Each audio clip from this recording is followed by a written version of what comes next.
Bismillahirrahmanirrahim. After the definition of group, now we have to show that S3 has a group, and we also show that Calais table of S3 in this video. अब हमने show करना है कि S3 एक group है जो कि चारों प्रॉपर्टीज़ ग्रुप की होल्ड करेगा। तो फर्स्ट क्लोज हम चेक कर लेते हैं ये क्लोज है कि नहीं है। हम S3 में से एक है दो एलिमेंट उठा लेते हैं, ए डॉट ई कर लेते हैं, तो ये बिलोंग कर रहा है ए, ये ए आ रहा है, ए बिलोंग कर रहा है हमारे पास S3 में से, तो ये क्लोज्ड हो गया हमारे पास। नेक्स्ट हम चेक कर लेते हैं एसोसिएटिव। एसोसिएटिव में हम चेक कर लेते हैं, हम तीन एलिमेंट लेते हैं, ई ए बी ले लेते हैं, ई ए बी, तो लेफ़्ट राइट हमारे पास इक्वल है, तो ये हमारे पास एसोसिएटिव भी होल्ड करता है। आइडेंटिटी चेक कर लेते हैं,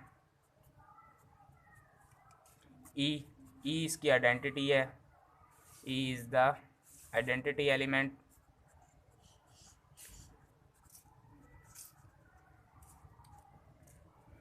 इन्वर्स अगर इसका हम चेक करें,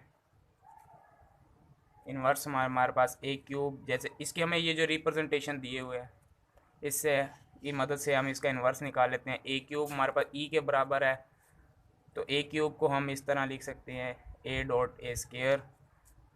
तो ए का अगर हम ए का इन्वर्स लें तो ये हमारे पास क्या आ जाएगा, ए का इन्वर्स हमारे पास ए स्क्वायर बन जाएगा। इसी तरह अगर ए स्क्वायर का इन्वर्स लें हम तो वो हमारे पास ए बन जाएगा।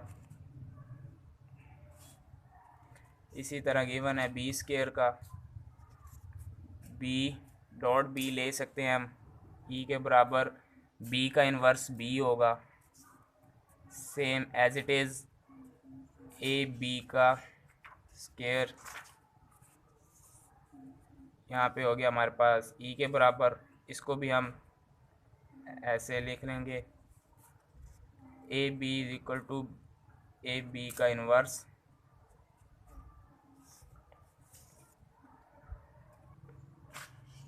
तो सेम एज इट इज़। इसको जब हम ओपन करेंगे तो ये बी इन्वर्स ए इन्वर्स हमारे पास बन जाएगा। तो बी इन्वर्स हम जानते हैं हमारे पास बी के बराबर है, और ए इन्वर्स हमारे पास ए स्क्वायर के बराबर है। तो इसकी मदद से हम कैलेस टेबल ड्रा करने लगे हैं। हाँ जी, तो इस तरीके से हमने कैलेस टेबल ड्रा करने लगे हैं। तो आइडेंटिटी के साथ जो चीज़ मल्टीप्लाई हो वो same to same as it is आ जाती है हमारे पास। तो फर्स्ट लाइन हमारे पास एज इट इज़ आ जाएगी,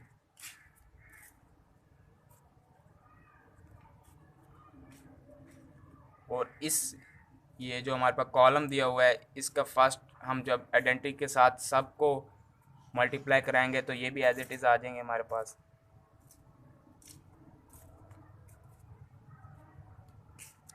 ए को ए से मल्टीप्लाई करके ए स्क्वायर, ए क्यूब हमारे पास आइडेंटिटी होता है तो ये इधर आइडेंटिटी आ जाएगी, simple A B A square B, A cube भी है तो ये हमारे पास बन जाएगा, ए क्यूब आइडेंटिटी होती है हमारे पास, सिंपल बी बन जाएगा। नेक्स्ट को देखेंगे, नेक्स्ट रो को, ये ए क्यूब तो यहाँ पे आइडेंटिटी हमारे पास बच जाएगी, ये A4 हो जाएगा हमारे पास। A4 को हम ऐसे कर सकते हैं, A4 है तो इसको हम ऐसे लिख सकते हैं ए डॉट ए क्यूब आइडेंटिटी, तो यहाँ पर हमारे पास ए बच जाएगा। नेक्स्ट ए स्क्वायर बी, अब ए स्क्वायर और ए बी, तो ये ए क्यूब भी हमारे पास हो रहा है, ए क्यूब हमारे पास आइडेंटिटी होता है तो ये बी बच जाएगा, और ये a square dot a square b, तो a dot a cube b, A cube हमारे पास आइडेंटिटी होता है तो ए बी बच जाएगा हमारे पास। सिंपल इसी तरह बी ए का हमारे पास आंसर क्या होगा। अब हमने बी ए का आंसर निकालना है बी से और ए का, तो हमारे पास ये जो गिवन है A B is equal to होता है बी ए स्क्वायर के, हम यहाँ ए का इन्वर्स ले लेते हैं, यहाँ भी ए का, और यहाँ पे ए से मल्टीप्लाई करा देते हैं तो ये हो जाएगा ए इनवर्स बी, तो ये बन गया ए क्यूब। लेफ्ट राइट दोनों साइड हमने मल्टीप्लाई किया है, लेफ्ट साइड पे हमने ए इनवर्स से और राइट साइड से ए से मल्टीप्लाई कराया, तो ये हो जाएगा बी ए। और ए इनवर्स का आंसर हमारे पास होता है ए स्केयर के, तो ये ए स्केयर बी ए क्यूब हमारे पास आइडेंटिटी, तो यहाँ पे हम लिखेंगे ए स्केयर बी। और बी ए स्केयर हम जानते हैं हमारे पास बराबर होता है ए बी के, तो यहाँ पर आ जाएगा ए बी। बी स्केयर हमारे पास होता है आइडेंटिटी, तो यहाँ पे आ गया आइडेंटिटी। अब same as it is b a हमारे पास होता है ए स्केयर बी के, तो यहाँ ए स्केयर बी और ये वाला बी बच जाएगा, तो ए स्केयर बी स्केयर यानी बी स्केयर आइडेंटिटी, तो यहाँ पे हमारे पास बचेगा ए स्केयर और यहाँ पे ए। ठीक है, सेम एज इट इज़ अब आगे हमने करना, इस तरह से हम इसका कैलेज टेबल ड्रा करेंगे इसकी गिवन रिप्रेजेंटेशन की मदद से। So S3 be a group and it is its Cayley's table.